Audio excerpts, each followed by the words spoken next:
If you saved $1 billion every single day for your entire life, you still wouldn't come close to affording the most expensive thing ever.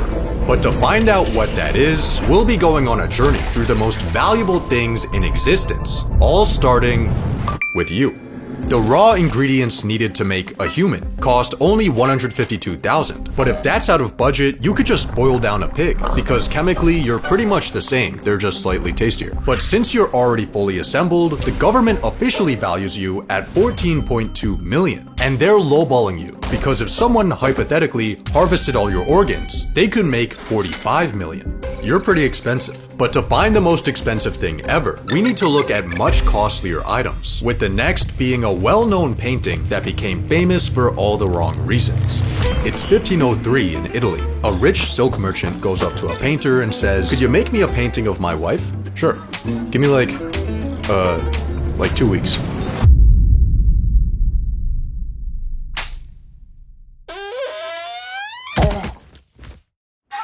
Leonardo da Vinci never fully finished that painting, but he actually sold it right before he died to the King of France, and it stayed in the bedrooms of powerful guys until ending up at a museum where no one cared. Until it got stolen, then found, then taken on a PR campaign, and now this 30-inch plank of wood smeared with colored oil is valued at $1 billion.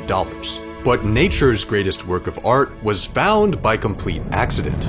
Sir Thomas Major Cullinan dug a hole in the ground and filled it with Africans to mine rocks for him. And in 1905, a diamond was found. And it happened to be the biggest diamond ever.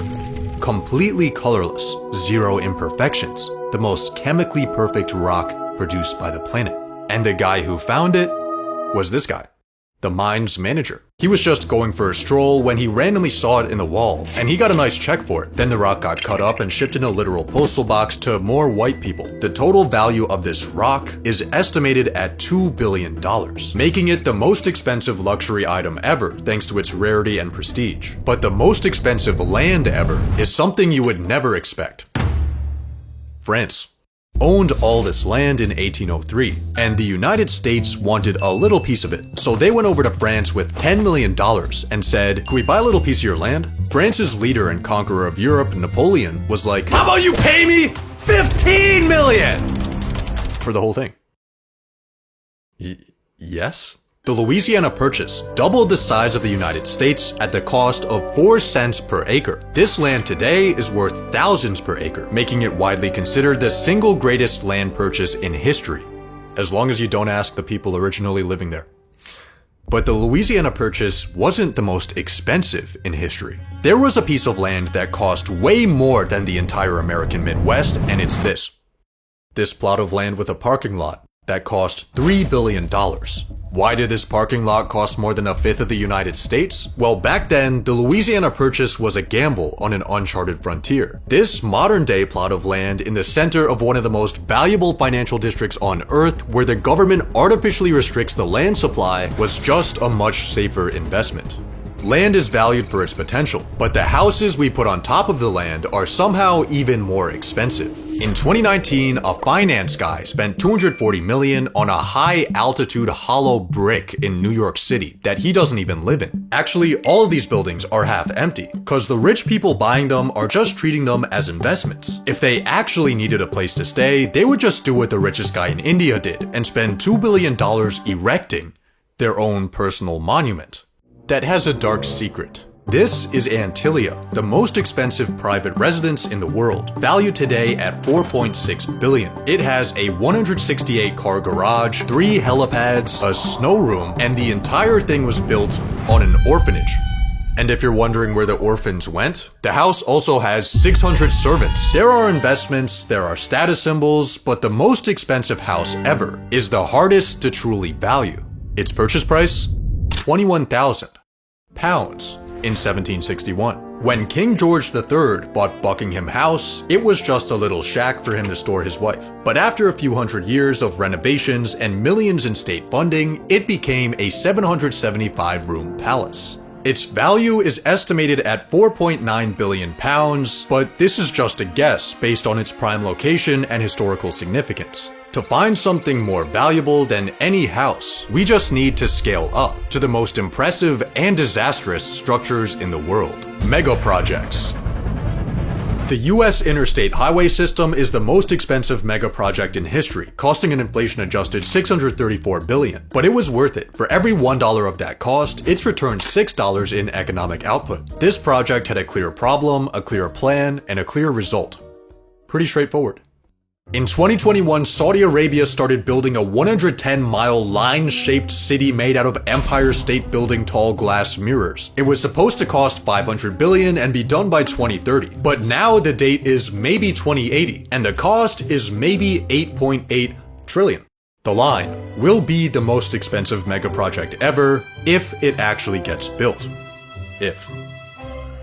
45 Mount Everests above all of this is the International Space Station, the most expensive single object ever built by humans. But its cost is the least impressive thing about it. See, legendary megaprojects like the pyramids represent what one civilization could do. The ISS represents what every civilization together could do. It took hundreds of thousands of experts from all over the world to manufacture parts that fit together perfectly when assembled in an empty void that would kill a human in 90 seconds.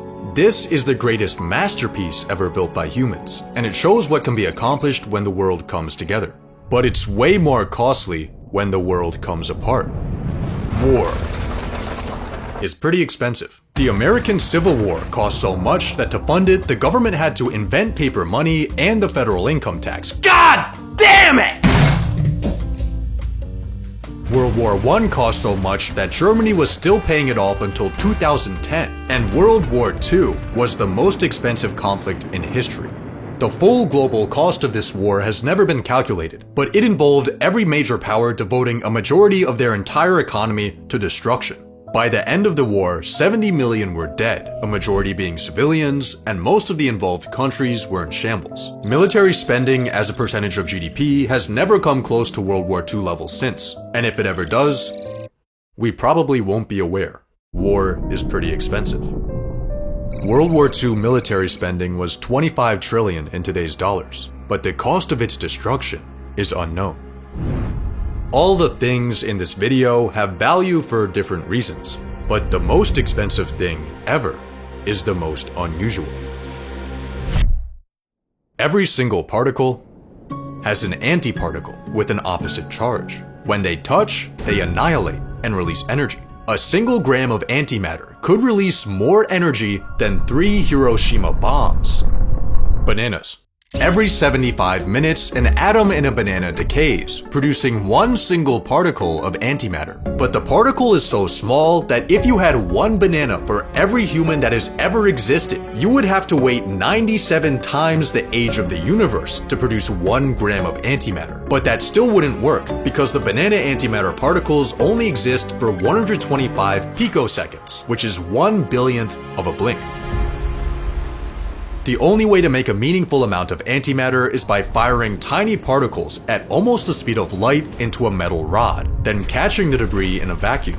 There's currently only one facility that does this, and in its entire existence, it's made less than 10 billionths of a gram of antimatter, which would make enough energy to power a light bulb for 4 hours.